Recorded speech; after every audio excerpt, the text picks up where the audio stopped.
Welcome to the Healer's Corner podcast with your hosts, Melissa Wiles and Maria Cerna.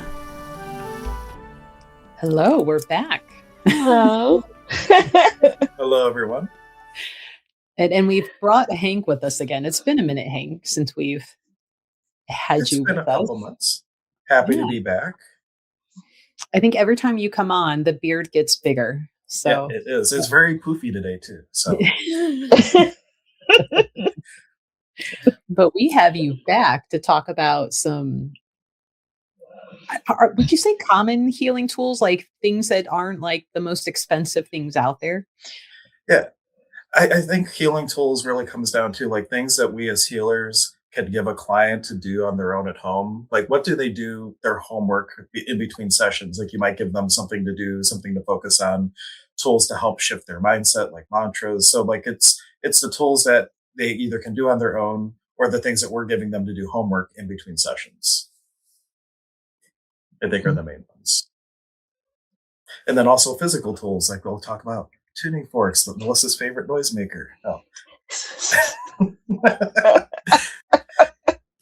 Do they have a quiet tuning fork, a silent tuning fork? Well, the weighted one, if you're not right by it, is silent. Oh, True. I need the deep tone weighted. You don't hear it.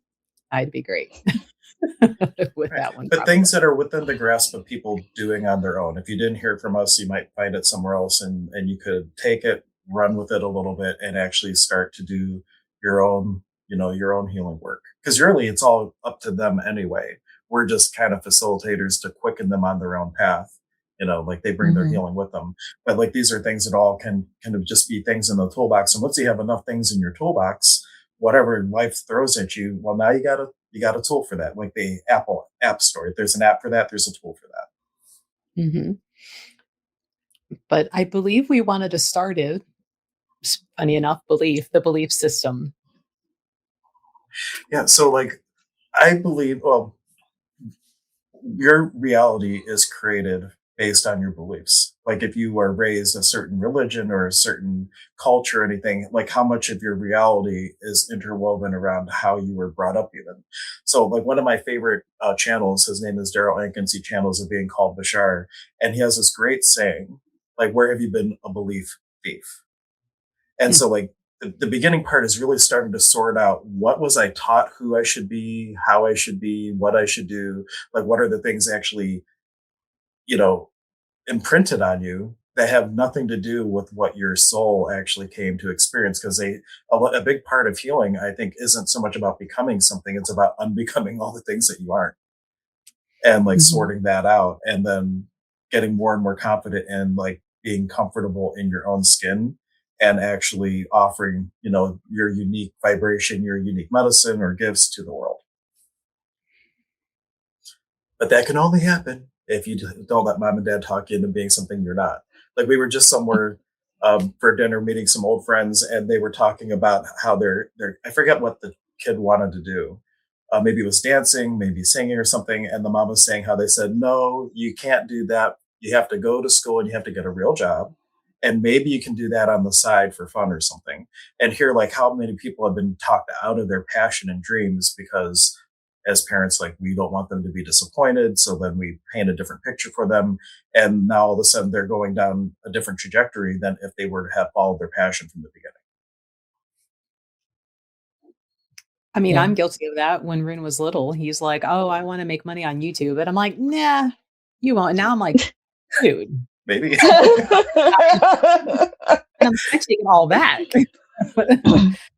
I stand corrected. My son was wrong. I didn't do that with my kids. I made them make choices because I knew that they are going to have to live with the consequences. So they had to pick their high school. They had to pick what they wanted.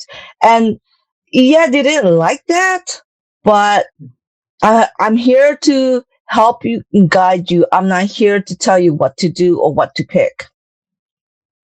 So yeah, but that's a different, end of the stick too. They didn't like that.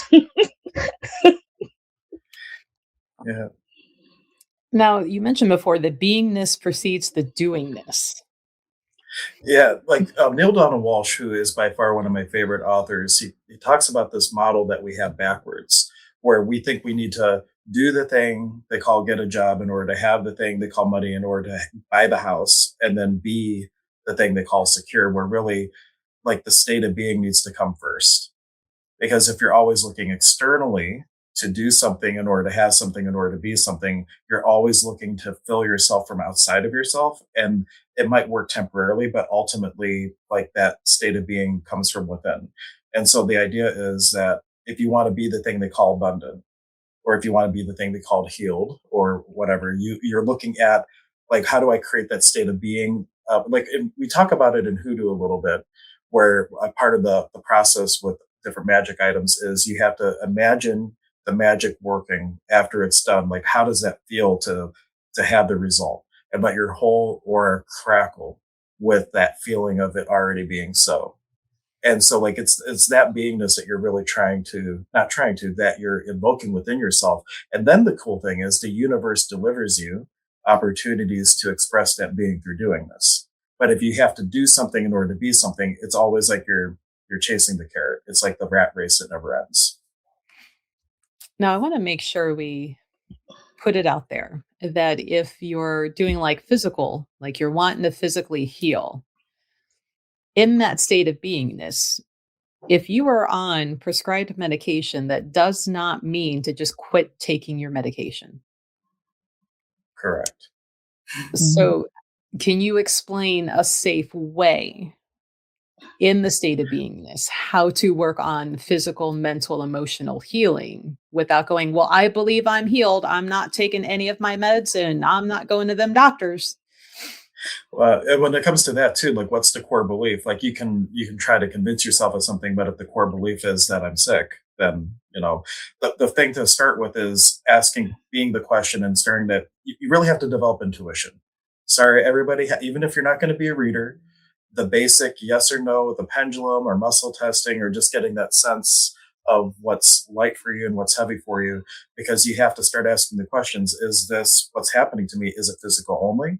Is there a spiritual component? Because maybe if sometimes a cigar is just a cigar, and you just got to do the physical things, and maybe that means working out and talking to a holistic doctor like Dr. K, who we talked about before. I know one of her goals, like she'll work with people to get them off medications in a healthy way, like with case by case basis, depending what's going on.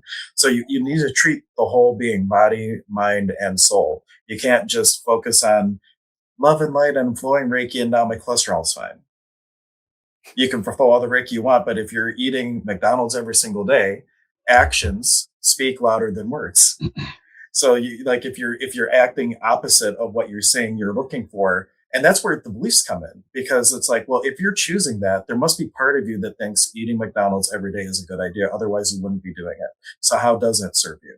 And maybe there is an insecurity about being too attractive because maybe there was an abuse or something like that. And so part of you believes I need to eat unhealthy so I can present a certain way so that I don't get abused again, for example.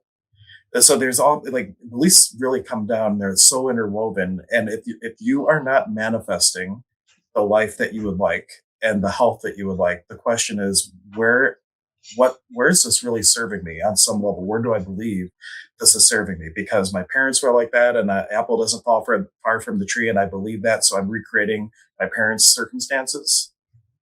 Or you want to understand your parents, so you're creating the same circumstances because you put out to the universe, I want to understand why this person can do this to me and betray me like this. So now you've subconsciously created the same set of circumstances and are making the same choice. And then you go, oh my gosh, I get it. So like you really have to look at like what beliefs are you functioning with, and what have you put out to the universe, and what's showing up to start shifting into creating more consciously. It's really about, you have the iceberg, just a tip is visible. There's all this invisible or underneath the surface, and we're making the unconscious conscious through all this work we're doing. Mm-hmm. And it's important to remember too, healing is not always a cure. Like Zane will say that in our class when we're taking the shamanic program, healing's not always a cure. So what's the real goal? And I like an acronym for healing because you know me, I'm an acronym nerd. Helping everyone appreciate life, heal. And that could be as simple as a change in a belief that changes your quality of life, or actual working on a physical ailment, or emotional, mental situations, it all rolls up under that. So now that somebody has a good understanding of what they want their belief and that they've got their beingness that they want to be in, to get that to manifest outwardly, what are some of the common tools that aren't thousands and thousands of dollars, fancy copper pyramids, metal, tong drums, or the biggest crystal you can find at a gem show? Like what are simple techniques and tools that people can use to support that beingness that they want to have in their life? Yeah. And I'm also just noting we're kind of going off more on manifestation, but that's where the energy is. So like I would say one of the most powerful ones, because it's about setting the intention, but not squeezing the sponge. And so things like, and by squeezing the sponge, I mean, if you're like saying, I want this and you want it so badly, like if you imagine a sponge being squeezed, can it receive any water? It can't, because you're focusing so much. And that's like over intending, if you will. Intention is like a bow and arrow. Off it goes. And if you have the intention, then you have a perception, you rinse and repeat. So it's about setting your intention, but then maintaining it in a good way. And that's why I love like those knob candles that you have at the store, which is like, it's like one little round knob per day for a week. Or you could do a 7-day candle with a paper underneath it, like a petition paper, and you like light the candle and you just sit with it for a little bit. You restate your intention, and you also ask the universe, God, source, whatever you want to label it as, like, what is my part in this? Because so often we set an intention and we just expect it to show up, but we forget that we have to take the steps too. And it makes the whole process go faster. But like finding, like, just candle magic is super easy to set an intention and maintain it.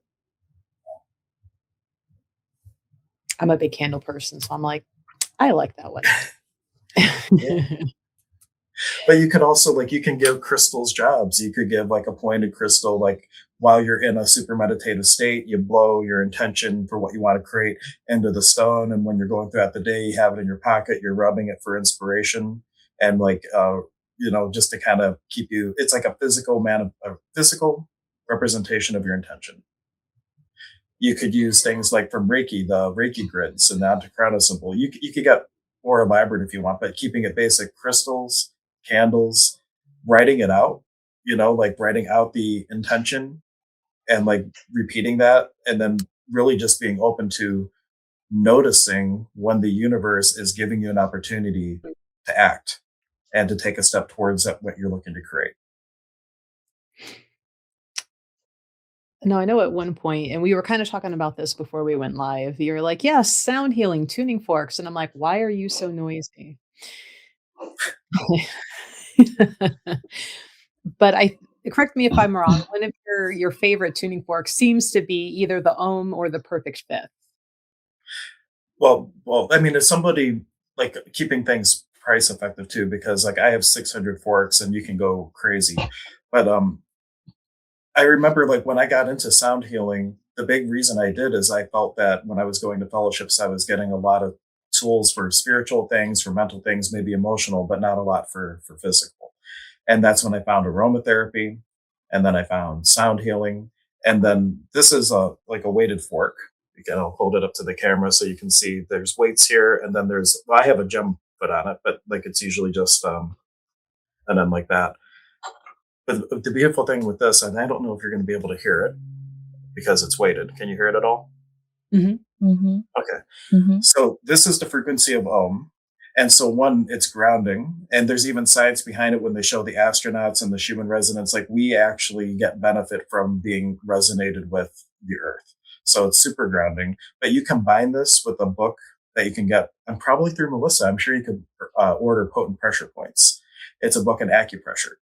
And when you open it, it has all these little diagrams, and you can just go and you activate the fork, put the end on the little points, and you just follow all the little spots for a headache or a migraine. In fact, way back when the store was at the old location down close to the Fairview Park border, we had like a healing day where we were just working on veterans and people were coming in. And it was one of the other healers. They had a headache, and I did the tuning fork with them on the points for migraines, and the headache went away in like 5 minutes, not even.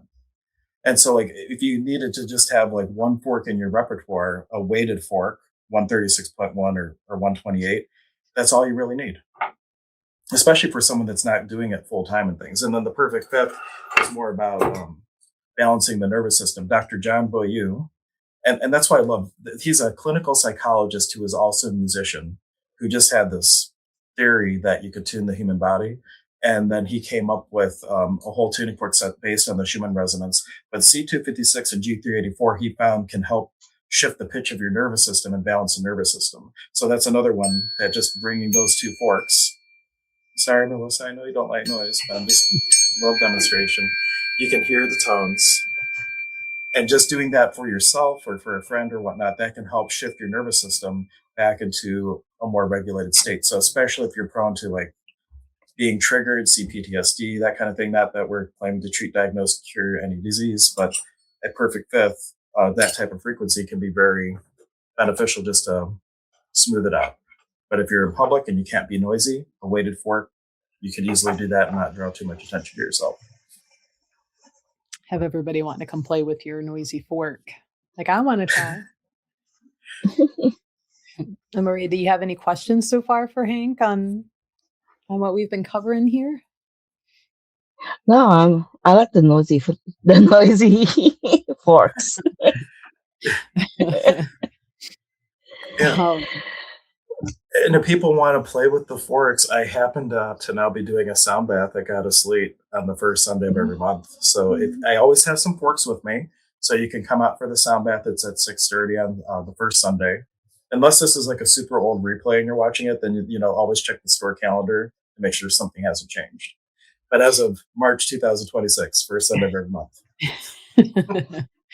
How awesome would that be if it's been like 10 years down the road and people are still listening? That would be amazing.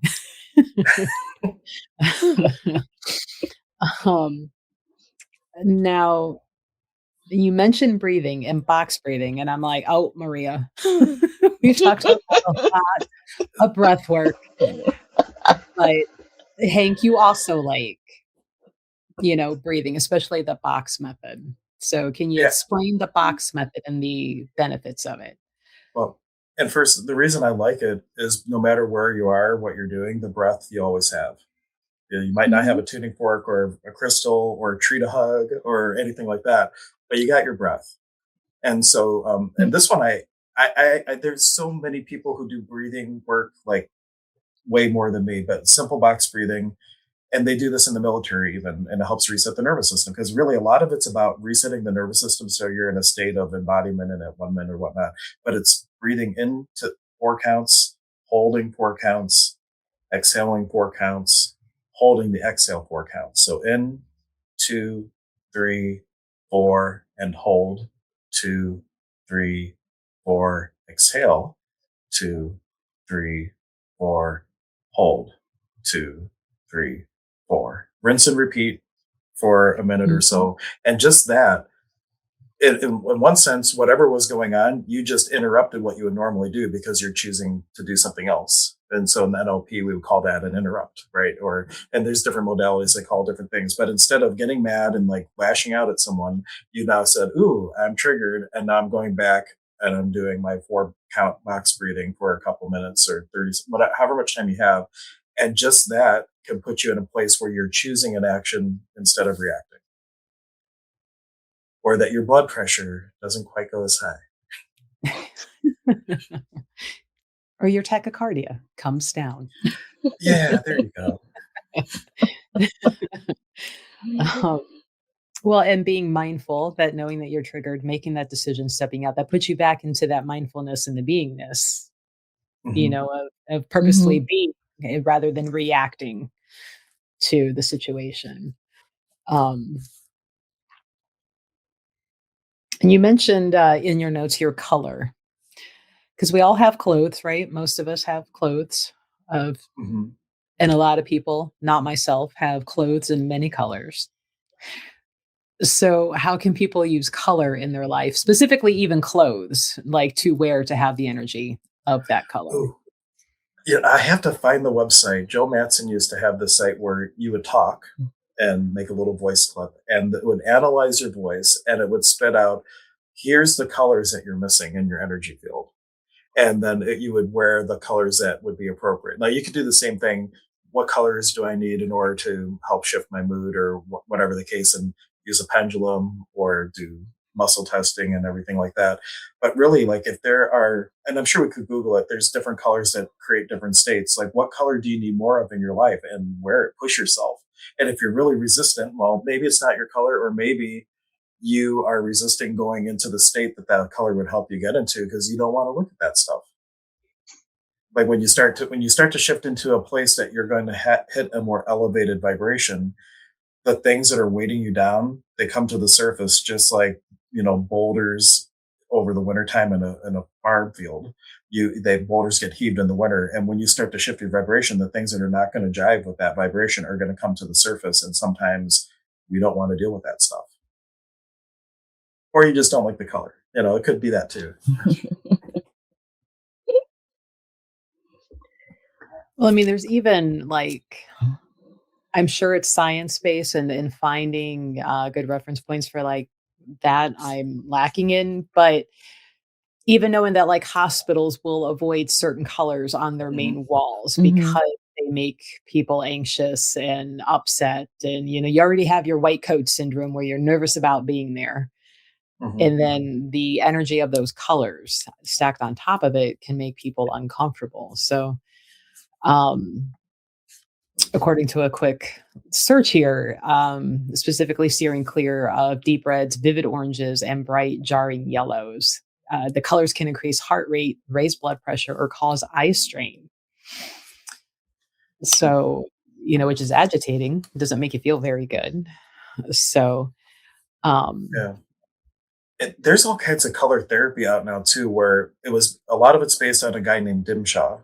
If I'm pronouncing it right. There's a book called, I think it's Let There Be Light. I have it somewhere, but he made these huge machines that had these big light bulbs that were so hot that it had a cooling system to keep the whole thing from overheating. But then he had like these little lenses of different colors, and that they especially tested it on burn patients. That they had them, and they would take these different color combinations, and they would do these tonation sessions that would last for an hour or more.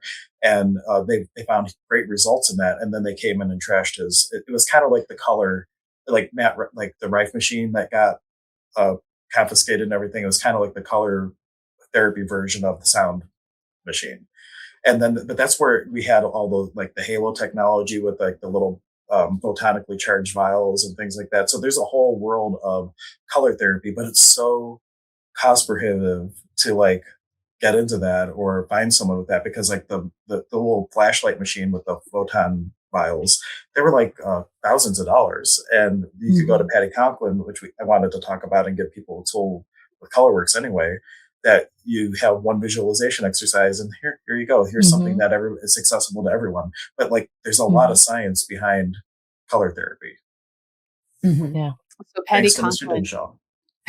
So you just mentioned Patty Conklin. Do you want to like talk about her for a minute and her Colorworks Yeah. workshop? Because Maria, you took it as well, right? I did. Yeah. Yeah, and you might have taken it more recently than me, so you can like fill me in if there's better ways to say things.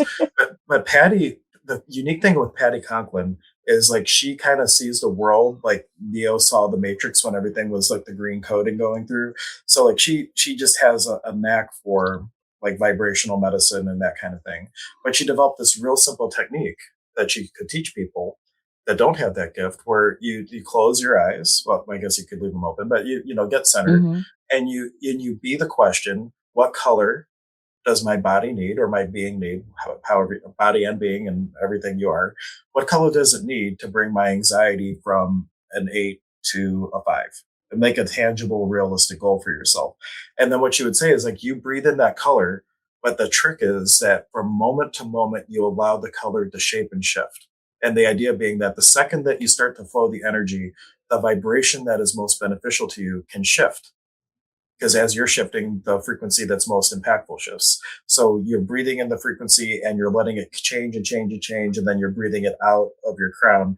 And not to be afraid of dark colors. Because when you first start, it might be blacks and browns and ugly grays. And it's just like, oh. But as you do that and you bring it down to a 5, and then you say, well, what color do I need to bring my 5 to a 3 and a 3 to a 1? Or what color do I need to not be afraid to step into my authenticity? Like you could use the question for anything that you like and then run that color, and you're running the, the vibration that your body and being need to step into whatever shift you're looking to create for yourself. Did I remember it right, Maria? Or did you? Yes, yes, yeah, because it's very simple. It's very simple, but you have to allow the answer to come to you. That's the trick, also. Not something that you want, like, oh, okay, I love blue, so I'm gonna have blue, and then you might not have blue coming in. You might have like a pink, and you don't like pink. Maybe that's a color that needs to come in. Allow it to come. Yeah. I And saw if you you don't looking at see me when you colors, said just does she not like pink? Of course she doesn't. But like some people aren't visual, so the Mhm. carol of art, like when Zane talks about the tradition from Peru, like they aren't visualizing anything; they just trust that it's happening. So if you're one of the people that don't see things, that doesn't mean you can't do it. Just trust and know whatever vibration your body or Mhm. being need, it's flowing from your feet up and out the crown, and just allow it. See what you feel, or see what you hear, see what you smell, or see what you know. Some people just have clear knowing and they don't get any of the fancy stuff. So like then it's just getting out of your own way, because I'm not visual and I can't do it like somebody else does. It doesn't mean these things don't work for you, because intention drives it all. that could be a really Mhm. good technique for people who are blessed with synesthesia, right? Mhm. For them, some people, colors have taste, they have sound associated, they have smells associated. And so if you can't visual it, maybe you're able to smell it, hear it, Mhm. some other sort of way. Um, Mhm. I was just astounded when I learned that there are some people that don't have mental movies, that they can't picture things. And I'm like, what do you mean you don't have a movie constantly playing? And some people don't have the voice either running in their head. And I'm like, oh, what is that like? What's You'll find that out Peaceful, next life. very peaceful, very, very. I don't have that. Oh my God, I'm jealous. But I would love to get a hold of Patty and be like, so about your color works. Ooh, let's get into synesthesia and Well, how to play with message that. her. Maybe she'll hop on. Like she's really busy, so like it all depends on timing. Yeah. Or sometimes what she did for when I did that 12-hour live stream a couple years back, she couldn't be on live with me, but she recorded something for me and sent it. And then I was able to just play it and then talk about it. So, you can reach out to her, or I can reach out to her, whichever. Yeah, I'm like, hey, Patty, haven't seen you in forever Yeah. since our expo. Well, when you email her the right email, like you'll talk to her people and they'll work it out. I wouldn't message her just on Facebook, but I have the email, and either I can email it or give it to you, or we can email and copy each other, whatever. But I bet she loves us. I think so. I think she would, if she has the time. I bet she would come on. Ooh, that would Mhm. be fun. Fangirling. Patty. Um, but I mean, color is free, right? So you can use color all day Mhm. long. And I never took it, but she also has tone work, so she does the same thing with sound, which I can't say how. Yes. Have you taken that one? Do you know how that one works for sure? Yes. Yes. Yes. I have to look at my notes. There is a certain.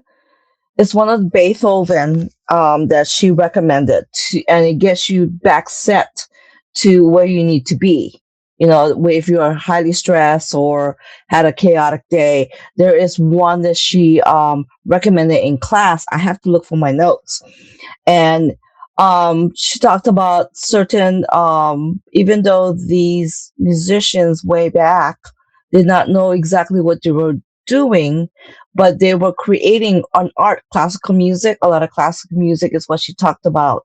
Mhm. And there's a tone in those frequencies in those music. So it's music, but there's actually a tone in there that your body is resonating and, you know, connecting with. I have to look for my notes. It's been a Well, yeah, that while. would be. Good to know. And I know like there's like some science behind it too, because they say when you like play music for a child, they have like the Mozart effect.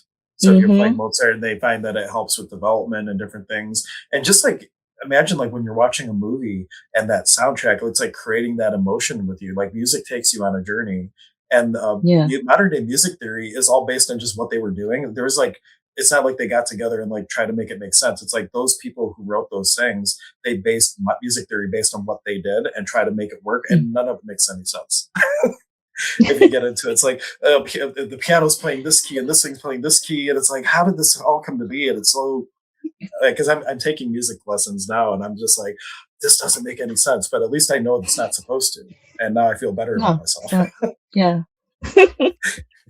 So I'm finding Beethoven's Symphony Number 5 seems to do a lot with, like, physical healing, and Symphony Number 7 for emotional. I think it was the number 5 that is what she was brought up bringing into class, because a lot of us, are actually more prone and conscious of the physical. We don't. So We're some of us are in denial of the emotional, or we just not even look at it. But the physical, because you feel the pain. Mhm. Yeah. so and I'm sure you can find Beethoven's Symphony Number 5 all over Hmm. online, for free to listen to. Um, there is a mention of another piece. It's called Atmospheres. I am not going to butcher the artist's name. I will put it in our show notes down here in the comments for people to look up on their own if they would like. But Beethoven's Number 5. So, um,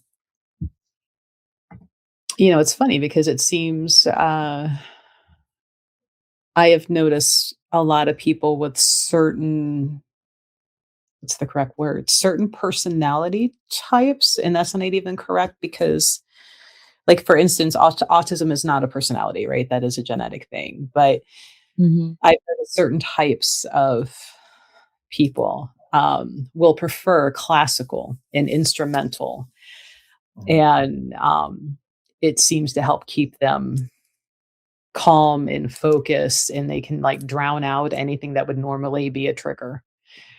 So it's interesting to find some of the science behind that. Hmm. Um, and there was more Googling. Our friends can go down those rabbit holes, but I guess the way it was written and the hertz that it's performed in, like, is that healing frequency. And that's why number 5 is recommended. I And wonder what 7, they tuned it to. that is a whole long rabbit hole. Yeah, Um, let's not do that. That could be that could be a separate stream uh, altogether. turn on number 5 laying in bed if you're having insomnia, and before it knocks you out, maybe you'll find out.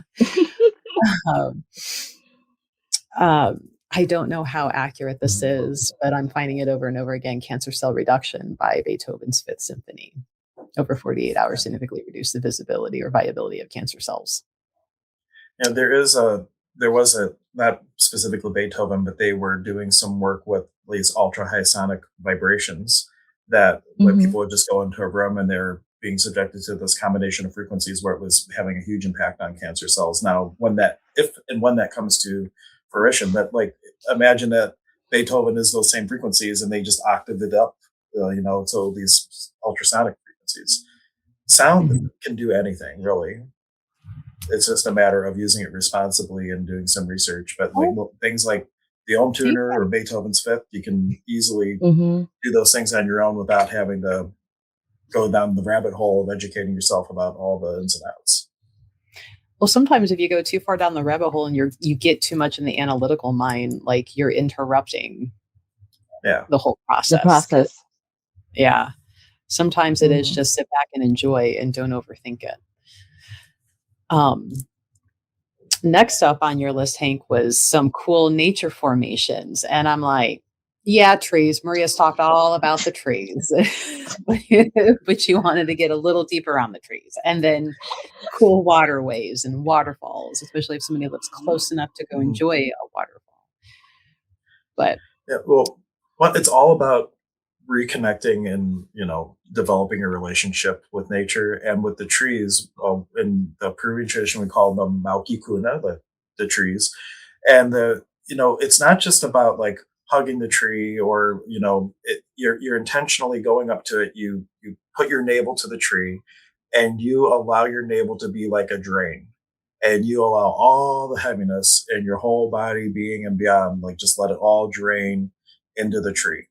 And the law of Ayni says you gift and you receive. So like at when you feel that flow has stopped, you just become receptive and let the tree gift back to you. And we call it, in the tradition, it's called a karpai. It's a sacred information exchange, if you will. And your heaviness, you look at, this is all the stuff that made me who I am. I'm so grateful for it. You have to look at it from a place of gratitude when you're giving it. Otherwise, you're not done with it, and it's not going to go. So you got to, be grateful for it, let it flow, and then you're going to get back from the tree like this, like little seeds of potential that you can grow within yourself. One of which is how to be an Aini, or reciprocity, with other people, places, and things. Another one is how to be the portal between worlds, because the tree has the roots that go into the earth. It is in the middle world with the trunk, and with the leaves, it's pulling in from the upper world. So like trees are naturally like bridging the worlds, and we're all bridges between worlds, really. Some more dynamically than others, but we're all in all the worlds all the time and navigating that. And then the other thing that I love about trees is it teaches you how to be the alchemist. Because like if you think about that acorn, it's taking earth, it's taking water, it's taking air, it's taking sun, and that acorn becomes the oak. So, like all the seeds of potential, your intentions, like how you visualize your life, as you really connect with nature, the nature spirits and the sun and all these things, like you're really reawakening in yourself how you are this master alchemist, and the trees help with that, of how you use all these things to make shifts in your life.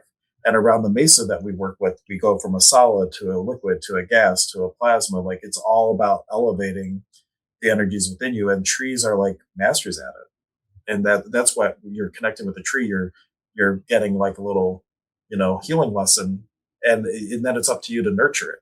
Water those seeds that it gives you back. But that's why I love trees. mhm. And they're pretty.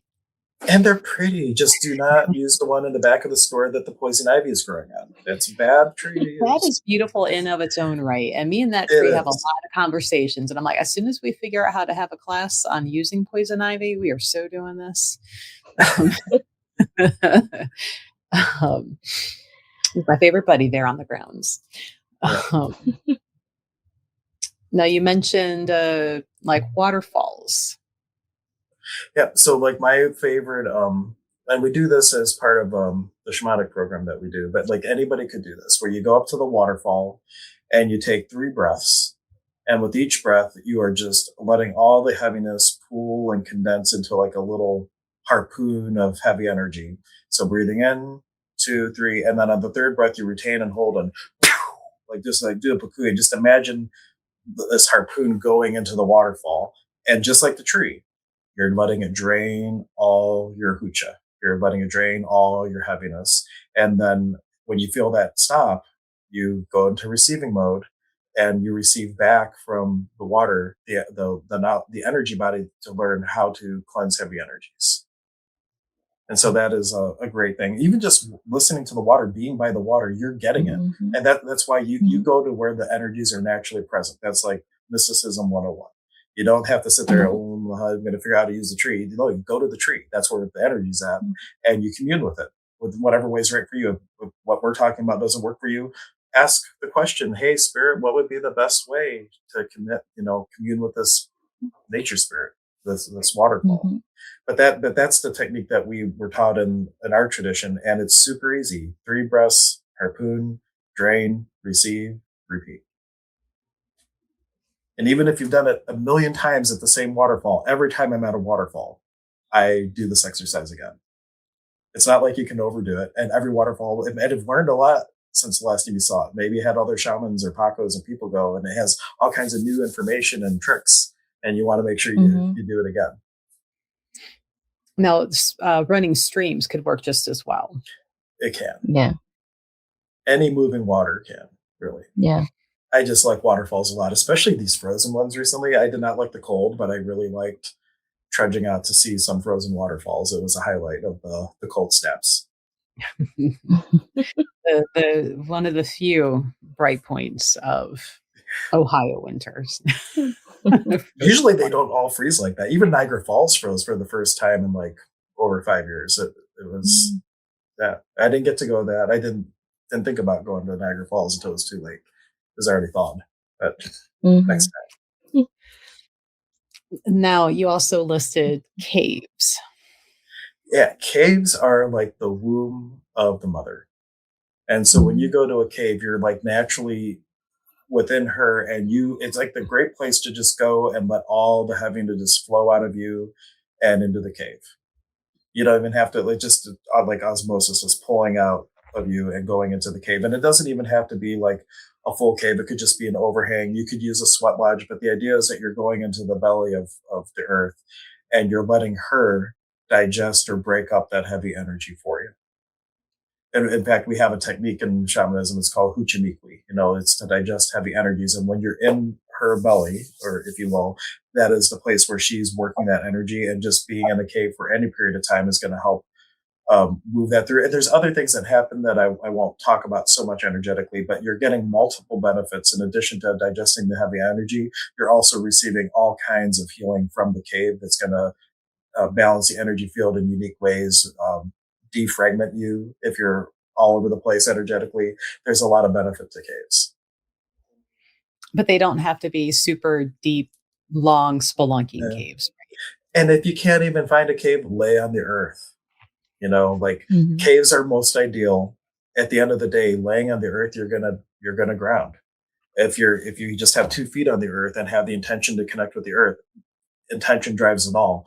But the first couple times you do it, being in a cave, that's where the energy is most naturally present, and you're going to have the energy body is going to learn the most by going to a cave.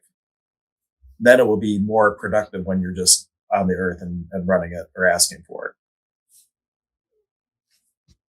it. Do you have any questions, Maria? No, I do agree with I do the trees. I mostly use the rhythm. Yeah, I use the rhythm actually of the leaf. When the air is blowing, I love that musical rhythm of the trees that it gives, and also the streams and the waterfall, the rhythm, that vibration is coming from them. I haven't gone to a cave yet. I need to go to a cave. You have to. I haven't experienced that yet. You went through the program. Did we not go to a cave with you, or did you like play hooky? Yeah, we did. Yeah, we did go to that cave, the Crystal Cave, Cave. Yeah, we went down there, but I didn't know what I was doing at that time. That was the very first weekend. I need to go back. But even if you didn't know with your mind, and that's why Zane teaches the way he does, and some people like it and some people don't, is that you have the experience first, and your energy body got it, whether or not your mental mind made sense of it. But now going back, it would be a whole different experience. Oh yeah, that's why I need to go back there. Yeah, but there's also Deerla Cave down in I forget where it is, and then there's there's one in Akron that's huge that we've used. There's a lot of good caves. You could also use a grotto at like a Catholic place. That would work too, or the baptism thing. We've used that to release heavy energy at a church before. Yeah, there's Bear Cave in Illyria even. So there's some kind of closer. I have not heard that one. I will have to check that one out. And bear is even one of my spirit animals, so that's like extra cool. Yeah, it's a fun little area, and there's waterfalls near it. I believe that was one of the locations when we were trying to find where to take people. I'm like, Illyria's got 2 out of the 4, like right here. But Illyria's like close, at least where I'm at. I don't know for you, Maria, if one of the other ones would be closer from your house. But nature sites are worth driving a bit for. But if any of our friends in the audience have any questions, feel free to ask. Yeah. Going over some common tools and techniques. So you don't have to have expensive, fancy woo-woo equipment to get the job done. Probably putting myself out of business, right? No, you must come by the biggest rock that I have and The bigger, the better. More healing you get. Yes. Especially if it's over a pound, you get double the healing. you know, especially like Beethoven. I'm sure you can find Beethoven on, Amazon or on YouTube or some music Mhm. streaming, and just be able to Mhm. listen to. Yeah, we kind of got through all of that kind of quicker. I'm like, ooh, it might be hard to keep it under an hour, but I think we did a good job.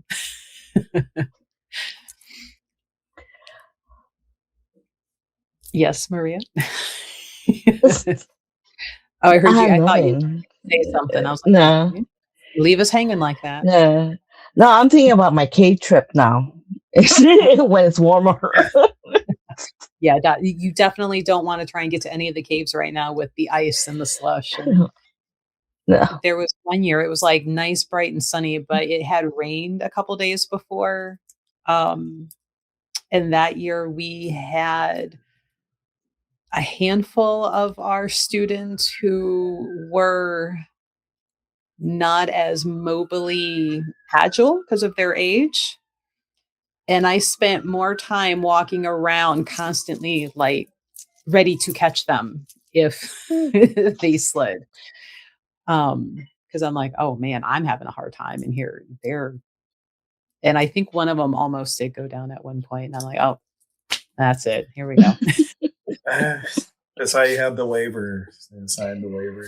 Because it was just looking muddy. When we were so in West Virginia, we had this mature couple climb all the way up to Seneca Rock, like the very top, and then the whole way down, like we're like everybody else was gone. It's like me, Zane, Anya, a couple others, and we're all just like walking down with these two people, and it was a great time. And I can't believe how easy they made it look. I'm like I'm out of breath, and they're doing it.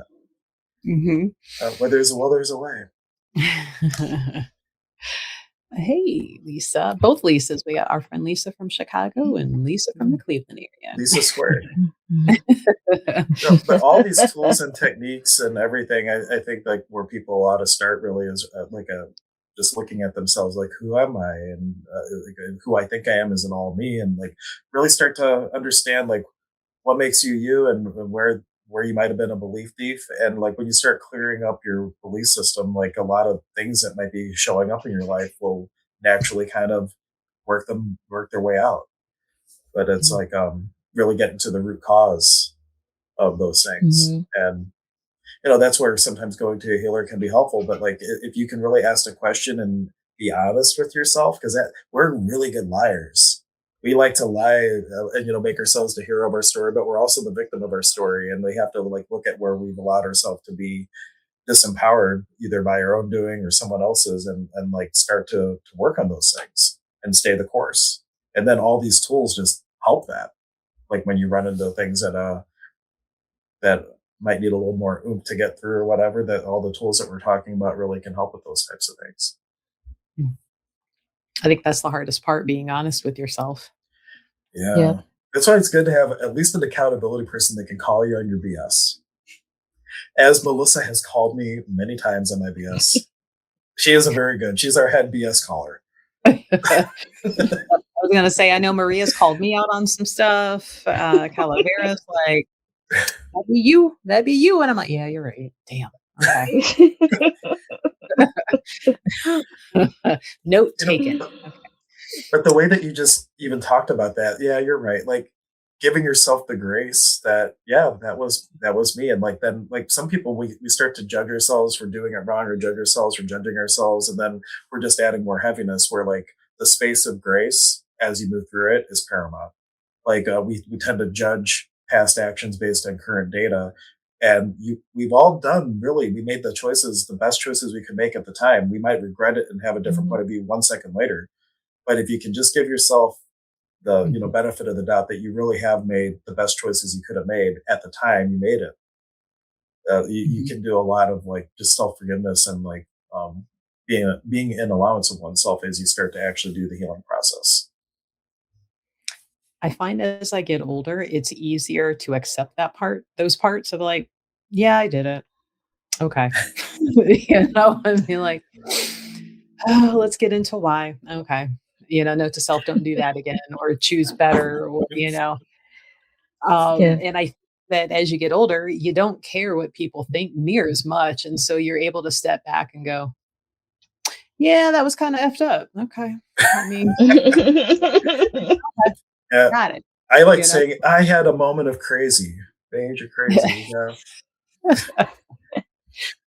So I'm embracing my older no F's given, stage of life. And even at times like looking back at younger, what was said, what was done, what I thought I had to do, what was and now I'm like, oh my God, that was so trivial. Why was I so stressed about that? Like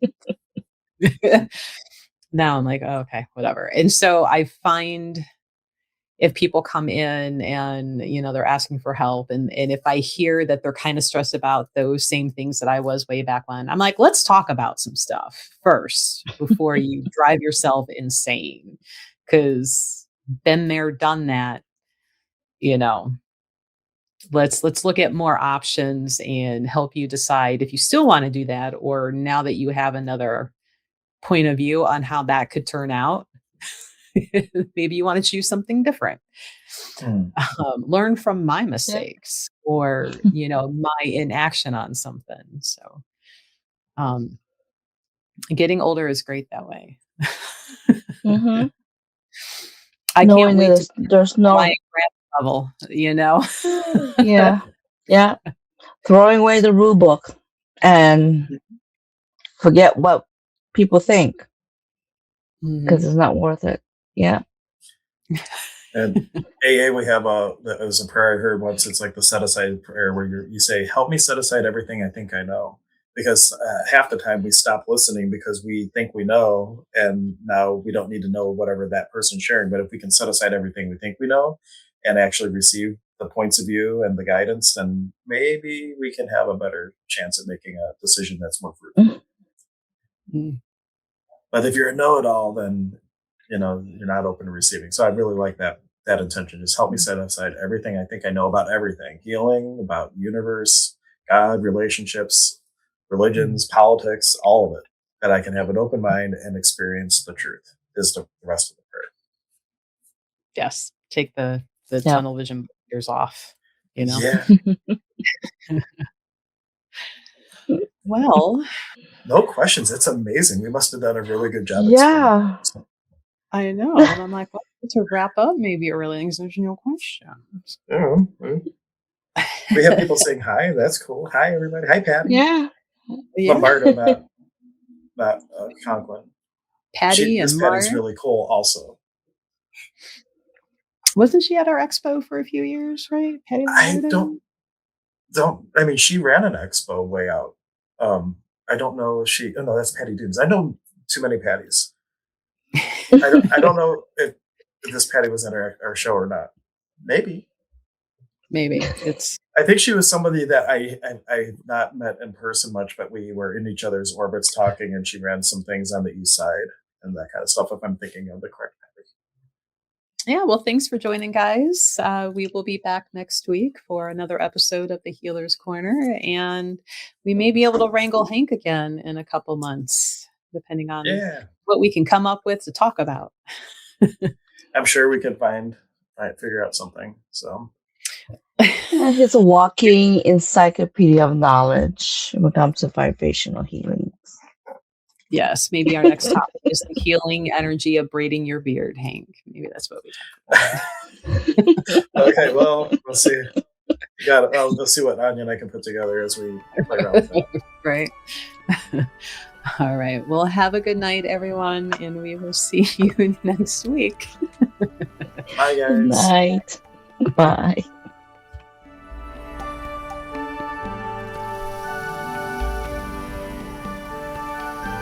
Thank you for listening to the Healer's Corner podcast. Join us again soon.